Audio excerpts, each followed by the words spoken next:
আসসালামু আলাইকুম রহমতুল্লাহ।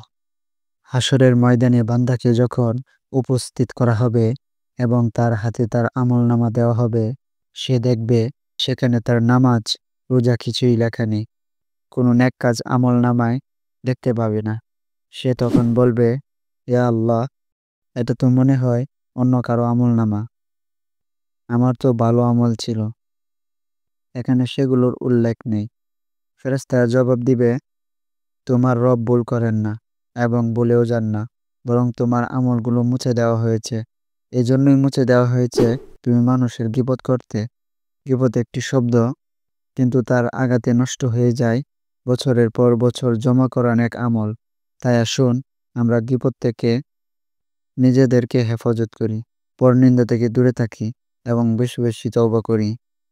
আমাদের সবাইকে গীবত থেকে আল্লাহ তাআলা বাঁচার তৌফিক দান করুন এবং বেশি বেশি ইস্তেগফার করার সুযোগ দিন।